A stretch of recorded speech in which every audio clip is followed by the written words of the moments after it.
Hello, my viewers. Welcome to the Lifestyle Tips with yours truly, Christine. For those that are joining me for the first time, I want to welcome you here. And for those viewers that have been following my previous videos and have subscribed, thank you so much for coming back here. And thank you for the continued support. Please invite some other friends to join us. All right. Now, for those who might not know, I share lifestyle tips from various reputable magazine, just to not only to improve myself but also to help other people out there that might be in the same situation as I am, to with tips that tips that we can use in our day-to-day lives. All right, now that being said, today's tips we're going to be sharing, as for my viewers who might be in areas that experience winter and spring. We know the spring season is here, and you know what the spring season is all about. Spring season is about airing out, cleaning up, making room, and all that. So today I'm going to be talking about, here in Canada, in this as the spring approaches, most people do their cleanup and all these garage sales that go on. So that's what I'm going to be talking about today. I'm going to be talking about decluttering. All right, so the topic for today is cool, calm, and decluttered. 25 ways to pare down and get organized for a fresh new year. You know, it's just April, right? We're 4 months into the year, so the year is still young, right? So it's not too late to get organized. And today's tips are coming from this magazine, which is Better Homes and Gardens. Now, this is an old edition, so you might not be able to get a hard copy at stores. I don't think any magazine stores might be selling this because it's an old edition. But if you check online, you might be able to access some of the content that this magazine has. Okay, so I hope you're ready. I hope you're comfortable. 25 tips I have today. I don't think I might be able to share all of them, but whatever tips we can pick up if time allows are still useful, right? So make yourselves comfortable. Let's roll. Okay, so 25 ways to declutter for the new year.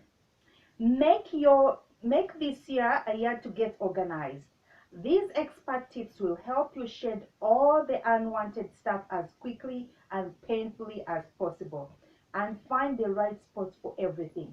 You know, guys, cleaning up, getting, when you collect stuff that you don't need, like stuff that you've shopped over the years and you've not even had an opportunity to put on, or stuff for your little ones. Like I have this tendency of getting attached to certain things. Like I still have clothes for my children who are even much older now, but today's tip is to help you and I, if you have the same challenges like I do. This is gonna help us declutter this spring season and get all that stuff that we're no longer using. Okay, so here we go. Tip number one: every 3 months or so, reserve one Saturday morning for a family clean out. Set a timer for 30 minutes and have each person find things in his or her own space to donate or throw away. Box up the donations and drop them off right away. Then reward yourselves with lunch out. That's not a bad tip. I think if you let everybody know that, once all the cleanup is done, they're getting a lunch, I think that's a motivating factor right there. All right, so tip number two: avoid zigzag organizing. Scattering your efforts over multiple rooms prevents you from seeing progress. For visible dramatic results, work one room at a time, one section at a time, completing each area before you move on to the next one. Okay, so if you don't want to overwhelm yourself, my understanding of this is that don't try trying to clean up so many rooms at the same time. Get started with one and then maybe spare the next weekend for the other room. That kind of makes it easier for you to do your overall cleanup. All right, number three: when you're trying to decide whether to keep something, ask yourself 3 questions. Do I love it? Do I use it? Could someone else use it?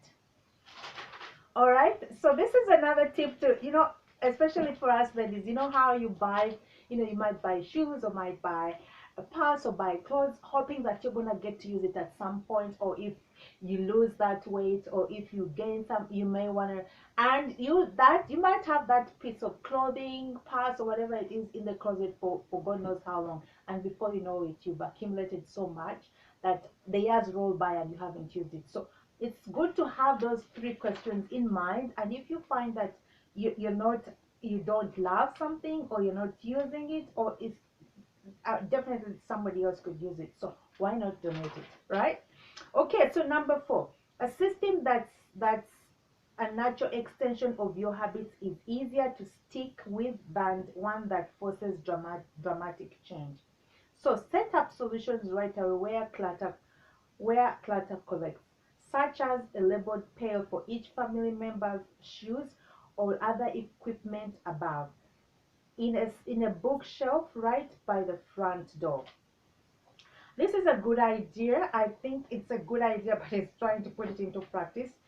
But yeah, I think it's worth a try. All right. Number 5, give frequently accessed papers, takeout menus, sports schedules, phone directories, and a dedicated spot rather than in a pile on the counter or stuck to the fridge. 3 hole punch all that paper and store it in a pretty binder with labeled tabs. Yeah, this is another neat, I mean, it's a different form of organization to set up, a binder where you put stuff like the kids' newsletters or things that come from school or any material that come in. I mean, if you can get to that level of organization, why not? I like reading it. It's just the thought of putting it in practice, but I think it's doable. Number 6, create create a repair center for clothes that need mending, toys that need batteries, things that need gluing. That way, unusable items aren't in general circulation, and you know where to look when you have to tackle a project.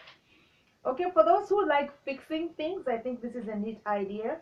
But for those, I think if you're not that kind of person who likes fixing things, then it makes sense either to get rid of it or donate it, give it to somebody else that might make use of it. Okay, number 7, re- releg, releg, releg, relegit, relegating a uh, sentimental item you no longer have use for to a box in the closet, basement, or attic does nothing to honor it. Instead, take a photo of the item and put it in a scrapbook or hold it in your digital picture frame. Then donate the item. It's both space saving and respectful. All right. Number 8. Each spring and fall, do CPR on your closet. Categorize, purge, and rearrange. Carefully consider each item. If it doesn't make you feel wonderful or make you look fabulous, it's it's a no. Put it in the to donate box and put that box in the car right away. All right. Number 9, a tight focus on your to-do list clears mental clutter. Include only 3 most important tasks. Don't let less important busy work distract you. If you complete everything on your list, great. It's not, at least you will know you've spent time to the highest priority tasks. Lastly, number 10, I spend a few minutes every night before bed restoring order to my purse.